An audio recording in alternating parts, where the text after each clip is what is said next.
YouTube fan? It's your boy Tony 2 Times, and we back with another episode of Hood Tales, man. Tonight we're gonna take it to Cleveland, Ohio. It's a requested video. We're gonna talk about the Heartless Felons. Let's get right into it. Cleveland, the home of LeBron James, Bone Thugs and Harmony, Avant, Kid Cudi, and many more. Known for great food and definitely a sports city. But under the surface, it's a street element to Ohio and Cleveland. A homegrown organization that made a name for themselves in the Ohio streets and prison is a squad called the Heartless Felons. The gang started years ago in the Ohio juvenile facility and the prisons before eventually hitting the streets. The state of Ohio allegedly compares the squad style as the mob of the 70s and 80s in the city of Cleveland, alleging extortion, trapping, licks, and anything to make a dollar. It's part of the Felons' MO. Some of the Felons members have been there since the beginning and have top positions.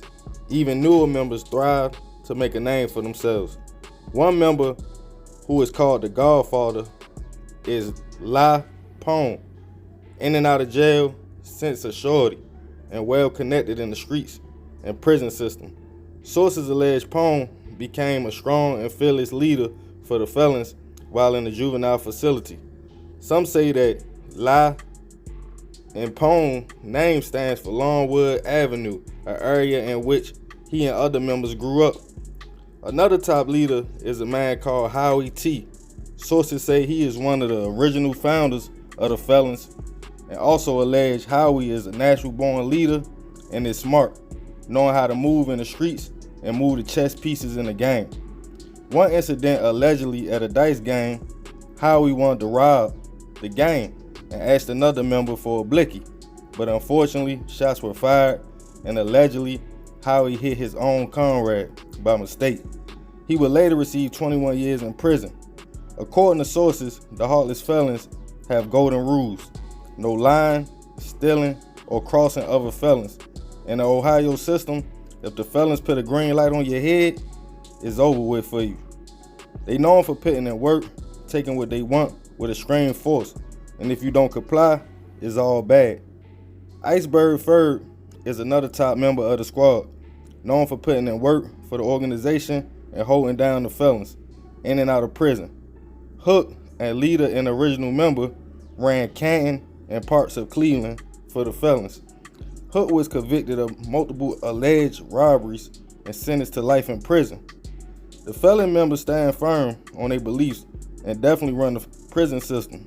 In 2019, in Cuyahoga County Jail, the felons allegedly teamed up with the COs to take over the jail. Cell phones, grass, smack, allegedly whatever they needed was provided to the felons, getting members in the free world to give the correctional officer things to bring in, selling them in the jail to take over the narcotic trade and that. After 2 inmates OD'd, the heat came down. An investigation was launched and kites or letters were confiscated and other COs who were bribed turned on the others. Members of the Felons in the street was taking over territories and trapping hard to keep money flowing for the squad. Members don't have to try hard. The work the gang put in the streets and in prison will keep the name of the Heartless Felons holding weight. Sources allege most of the top hitters and hustlers in the city are in the organization. Police in Cleveland and other towns in Ohio have been on guard against the Felons for over the past couple of years, with activity and members turning up in the streets and in prison. A lot of leaders are back in prison because of the crackdown, and massive indictments have been handed down. Sources allege the Felons have gotten stronger over the years, but with the violence tied to their name, many members are starting to be low-key and not in the open anymore. But in the prison system, that's a different story. That's home base for the squad. A lot of members have life sentences or a lot of time in prison. The respect the felons have, if they could turn it into an LLC and help the community, that would be a power move. With stand-up guys and the willpower and strength to never back down, the felons are relentless, but the street life has took a lot of key members. But it's never too late for change. Moral of this story, when you already have a name, You shouldn't have to prove a point. Use your power to help the people. So succeed, not to fail. So you won't be just another hood tale. Man, I heard about the Heartless Felons, like when I used to watch like Lock Up, Raw and Lock Up and all that, because at the end of the day, like I said, in the Ohio system, they pretty much had a name for themselves. They was really running things. Like, from what I seen and from what I heard, if you weren't affiliated with them, you wasn't moving nothing, you wasn't doing nothing. Now, Cleveland is a city I always wanted to visit. You know, I heard a lot of good things about Cleveland. I hear there's a lot of good brothers up there. I met a few people from Cleveland, but you know, they was a little older. I never really met nobody around my age that was from there. But man, that's definitely somewhere I'm going to. Shout out to the person that sent me this information and wanted me to do this video. You know what I mean? Because like I said, they got a lot of strength. They got a lot of numbers and they stick together. But the thing is, when you got an organization that's strong, of course, they ain't gonna let them just run wild. You gotta have structure. And for real, if they band together and look out for their community, they'll be a lot stronger. You know what I mean? Some of the problem with some of these organizations, they have the strength, they have the willpower, the manpower to make great things happen and to really move mountains, but they put the energy into the wrong atmosphere, into the streets instead of into the community. They kind of remind me of BGF in Baltimore. You know what I mean? Shout out to all the BGF, the J's out there. But it's another strong organization filled with strong brothers that can really make a difference in the community.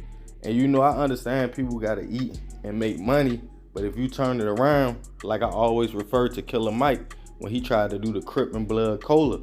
Like, if you turn it to an LLC and you can get grants from the state, you can open rec centers, you can open clothing stores, because I'm pretty sure if they make a Heartless Felon clothing line, it's gonna sell, and that can be they thing in Cleveland.